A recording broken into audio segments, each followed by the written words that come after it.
Hey everyone, so yesterday I finally put out that big Reno guide I've been working on for a few months now. And in it I had a long explanation about stats and dexterity and why exactly dexterity is broken in the way that it is. I figured that not everyone is interested in learning Reno or watching that big O video, which is totally okay by the way, so I'm putting this excerpt out there to hopefully serve as a resource for you all, given that it was from a guide in the first place. That's it from me though, let's just dive in and go back to the past me. Now, I've talked about Dex a few times on this channel, but I figure it's worth to briefly go into it again and clear any misconceptions that people may have, because it's important to understand why the Dex stance may not be as valuable as you think it could be in certain situations. First of all, dexterity does not make you attack faster. This is something that I see people talk about all the time, but it's not actually how the stat operates. The amount of time it takes your attacks to come out, which is called startup, is 100% completely unaffected by dexterity.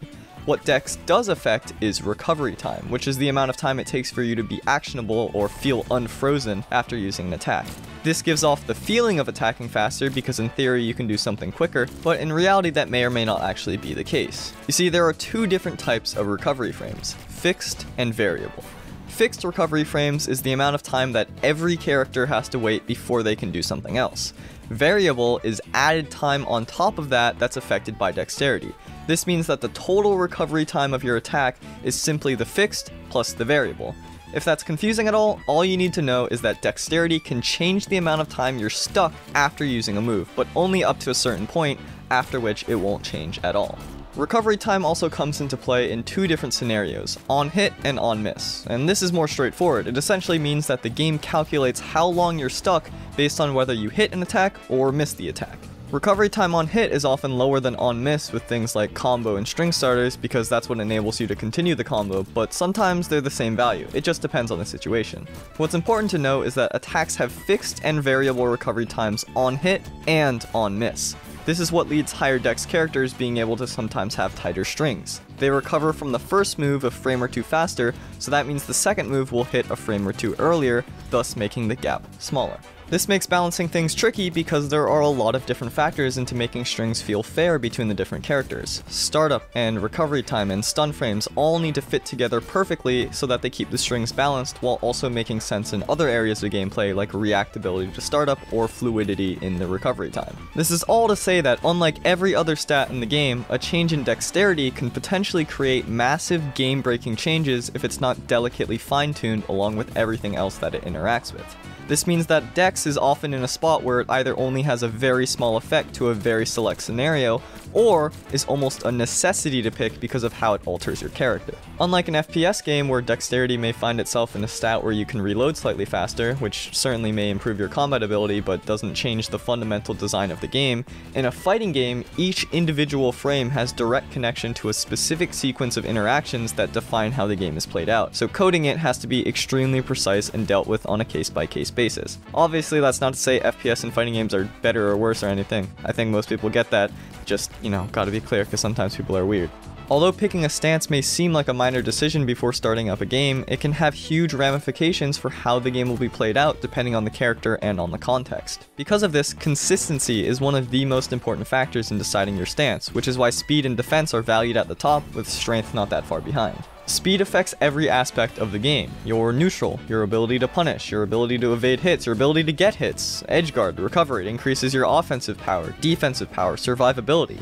It does everything, so it has a super high consistency. Similarly, defense will constantly come into play throughout the match, as it affects both how much damage you take and how far you're sent by variable force moves. Being able to tank more hits means that each risk is less risky, so you're able to afford more mistakes throughout every single stock. Strength acts in a similar plane, but in the reverse. More damage and more force on your moves. You have to win neutral fewer times and land fewer hits to get knockouts, meaning simply that if you're going blow for blow, your job on a 5 strength Reno is easier than a 3 strength Reno. The reason why defense is often valued above strength is because defense comes into play regardless of who you or your opponent picks. It always matters because you're always going to be getting hit in a game between evenly matched opponents.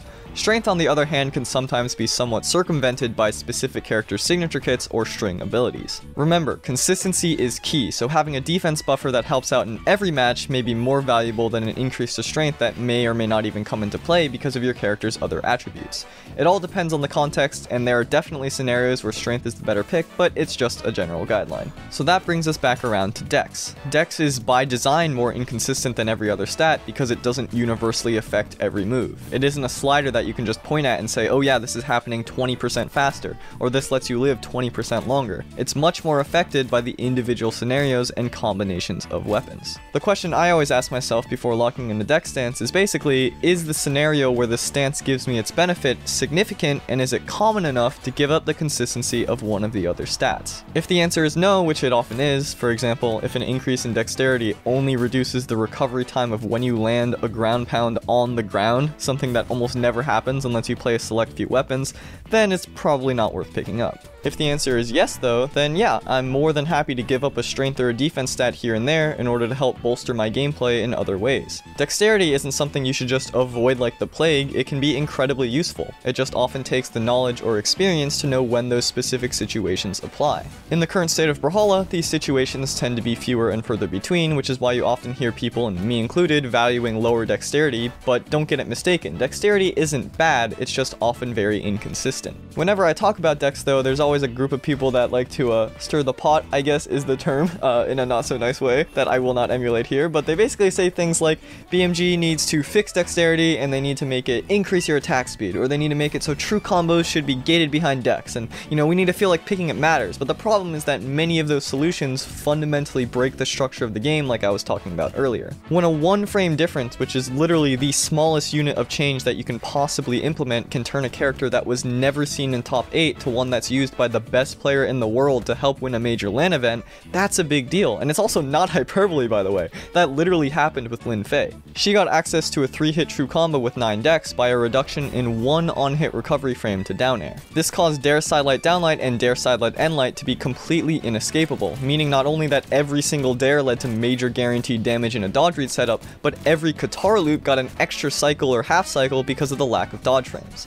This was so powerful that it made any other stance effectively invalid because of how much it changed her gameplay, and it made locking in other guitar characters questionable because of how much better Lin Fei was. And remember, that was all because of a difference of 1/60th of a second compared to other guitar legends or other stances. This has since been patched, but it's a perfect example to demonstrate how tricky Dex is to balance. We want variety, it's interesting. It sucks to have a character where it feels like only one stance is worth picking because of how much better it is than the others. It's hard to work around Dex because sometimes it feels like it's a waste of a valuable stat slot, and other times it feels like it's the only sensible pick, otherwise you're giving up too much. I think if it was slightly more dramatic and affected only recovery time on miss, that could be some kind of solution, but even that can be risky and will need an individual case-by-case analysis on all weapons and signatures on all characters, on all dex values, and even then it's assuming that my idea is even a good one, which it probably isn't because, well, it's me. But anyway, this is a Reno guide, and I apologize if any of that was boring. I just thought it was important to bring up, and hopefully I could help bring some nuance to the Dex discussion.